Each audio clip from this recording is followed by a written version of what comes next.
Desperate to save his family, one man follows his captor's every command, unaware that his greatest enemy knows the dark secrets behind his perfect life. One morning, Neil bids his wife Abby and their daughter Sophie goodbye before heading off to work. Unbeknownst to him, a man named Tom is watching him as he heads to his office building. In the elevator, Neil's colleague Jerry rants about the man acquiring an account he struggled to get in 2 years. To appease him, the Ace employee offers to let Jerry present the pitch to get most of the credit. Stunned, Jerry comments that his colleague is perfect. With that, Neil later asks their CEO, Carl, to let Jerry give the presentation, but their boss insists that he do it instead. Hinting that he has big plans for him, he then asks Neil to talk privately. The big shot gives a meaningful look to his secretary Judy before following their boss. As the two talk, Judy answers Abby's call, who checks if Neil is still planning his weekend trip with their CEO. Judy confirms this while watching the two men discuss. After Carl leaves, Jerry peeks at Neil to sarcastically praise him for getting their boss's good side again. The man advises him to up his game, which Jerry doesn't take lightly. That evening, Neil ends his day by getting romantic with his wife.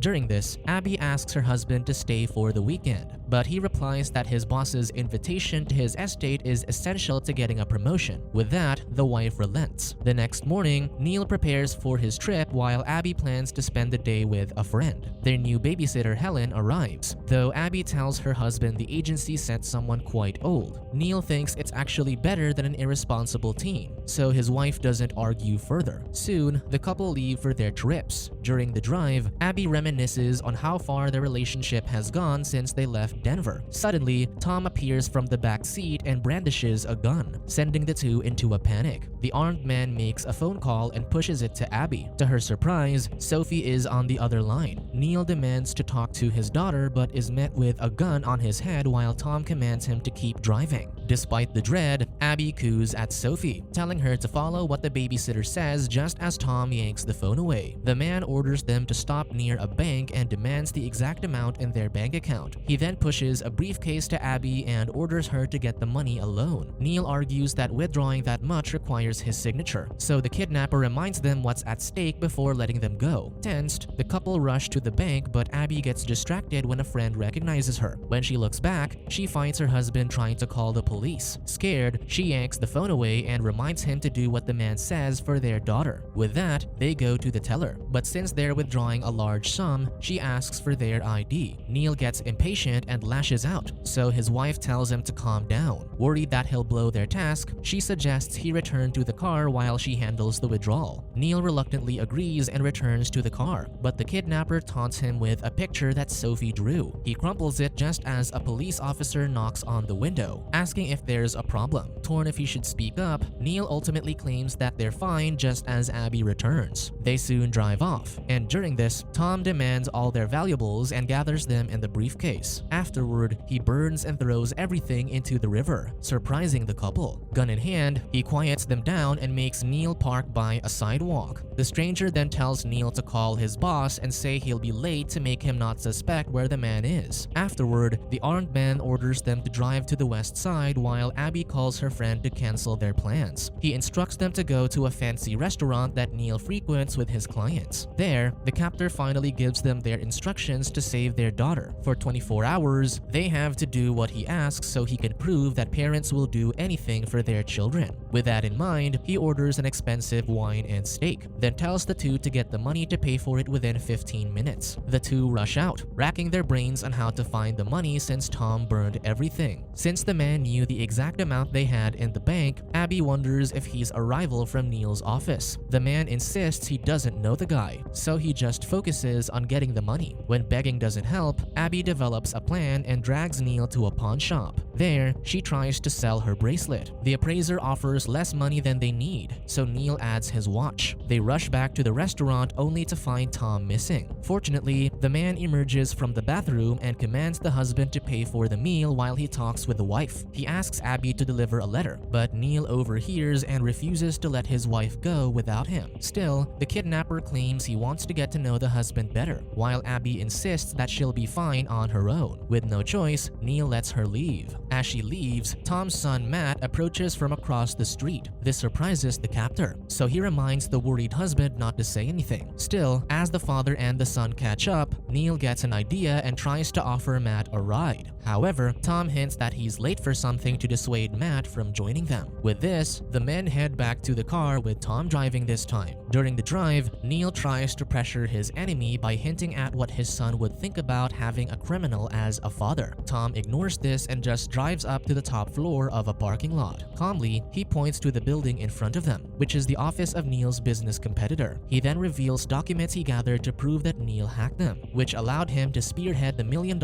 advertising launch in their company. Just in time, they see Abby walk into the office across the street, so Tom adds that she's delivering another copy of the evidence there. The document contains how Neil bribed his way to get his target account, and once it's revealed, it will tank their company's reputation. Appalled, the husband asks why he wants to destroy them. Tom denies wanting to destroy him, and to prove this, he gives him his phone to call Abby. Neil exits the car and calls her, telling her not to send the letter. Abby insists on delivering it, worried that not doing so will endanger Sophie. Still, her husband reveals that Tom made him call, so Abby leaves but passes by the CEO. She hesitates but ultimately hands the documents to the man. Seeing this, a fuming Neil drives down the parking lot with Tom casually smoking at his side. They arrive in front of the building to wait for Abby, and during this, Tom calls the babysitter to check on Sophie but denies Neil the chance to talk to her. Instead, he points to Abby across the street and gently tells the husband to go easy on his wife. As the two meet, Tom tells them to wait while he goes for an errand. Now alone with his wife, Neil confronts her for not trusting him earlier. She replies that she did it for her daughter, asserting that Tom might have been bluffing about letting her stop earlier. Neil berates her for being so obedient that she willingly jeopardized his career. Pissed, the woman defends that she's been listening to what he wants her whole life, so if that's not enough, he should just go back to Denver. This angers her husband, so he pins her to the car's hood but eventually feels guilty and apologizes. As she's about to return to the car, Abby spots Tom's phone, so they quickly take it to see the babysitter's number. Tom arrives just as Neil finishes writing the number. He tosses a package to the husband, asking them to deliver it by train and return in an hour. Now that Neil has information, he refuses, much to his wife's surprise. In retaliation, Tom swiftly overpowers Neil and chokes him until Abby begs him to stop, promising that they'll do his command. With that, they head to the train station, but Neil calls the number he got and discovers it's for a hotel. He insists on going there instead of delivering the package, so the two grab a cab and leave the station. During the ride, Neil opens the package, hoping to find clues about their enemy. However, the box is empty, confirming to him that Tom is only playing with them. Upon arriving at the hotel, Abby quickly talks to the receptionist, then tells her husband that the staff saw people who looked like Helen and Sophie. Figuring out the room number based on Tom's call earlier, they steal a master key card from a cleaning lady and go to retrieve their daughter. At the hotel room, however, they only find Tom inside. The kidnapper mocks Neil's arrogance for thinking that he can get away with anything, then ridicules Abby presenting herself as a perfect wife. Driven mad, Abby attacks the man until her husband pulls her back.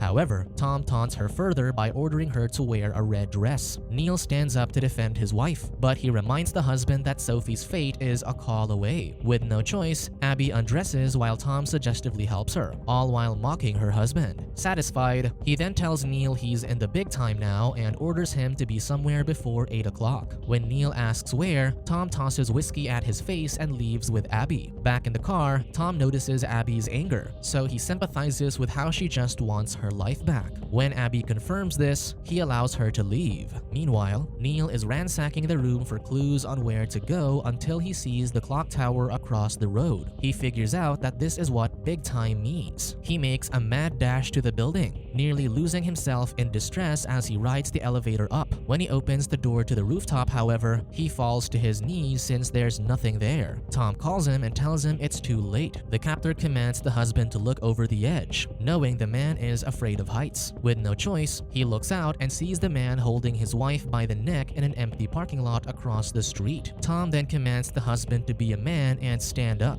With shaky knees, Neil stands on the ledge while Abby begs their captor to stop. Tom then pushes the relentless woman back to the car and tells Neil that he'll take her regardless of what he does. The husband asks why he's doing this, so Tom tells him that the reason is up there with him. The ruined man scrambles to find what he means and discovers a book with the highlighted passage, "Who breaks a butterfly upon a wheel?" Neil asks what it means, and Tom answers that he's crushing a problem with more effort than necessary. Now he's taken what matters to Neil, so he cuts the call and drives off with Abby. The desperate husband screams and rushes to a police station. He explains the problem to an inspector, but the officer tells him that his wife came earlier and warned him about Neil making up a story to stop her from leaving him. Shocked, the husband grabs the officer, insisting that he's not making it up. However, the man smells the whiskey on him and tells him to go home. Completely broken, Neil leaves the station and sits down under the heavy rain to wallow in despair. Moments later, he spots his car arriving and runs to it. Abby comes out of the vehicle to reunite with her husband. She explains that Tom made her lie to the police because she thought he would make her husband jump off the building. Tom then drives to them, asserting that he's proven that he calls the shots, so they must follow him precisely from now on. Defeated, Neil nods, so the captor orders them to enter the car. He drives the broken couple to Carl's cabin and tasks Neil to tell the truth to his boss. Neil quickly agrees and walks alone. Halfway through, however, Tom chases after him. He asks the broken man how far he would go to protect his family. Neil promises to do whatever it takes, so Tom hands him the loaded gun and commands him to kill the person inside the cabin. The husband aims the gun at his sadistic captor in defiance, but Tom just walks away, warning him that he has 10 minutes to save Sophie's life. Not willing to risk defying him again, Neil sneaks inside the cabin. Instead of Carl, however, Judy greets him with a kiss, revealing that his trip with Carl was a lie after all. She tries to make him comfortable, happy to finally have some private time after months of clandestine dates. In contrast, Neil agonizes over what to do until he spots Matt and Tom's pictures on the shelf by the fireplace. Stunned, he asks who this man is, and Judy says it's her husband who's on a hunting trip. He immediately tells her that Tom has Sophie and probably knows about their affair, which might be his motive. With the woman confused, Neil adds that her husband will kill Sophie unless he kills her. He then takes the gun out and Judy makes a run for it, but he easily catches her. Still, he can't find it in himself to shoot. Just then, Tom enters and demands Neil to kill his wife. The desperate man resists, so Tom takes his phone, threatening to end his daughter's life instead. Pushed to the brink, Neil regretfully pulls the trigger, only to find that it's empty. Exasperated, Neil collapses while Tom points out to his crying wife how much the man she's cheating on him with really cares about her. He then throws Neil on the floor, mocking him about his perfect job and family while thinking he can get away with his secret relationship. Finally, he takes his anger out at him,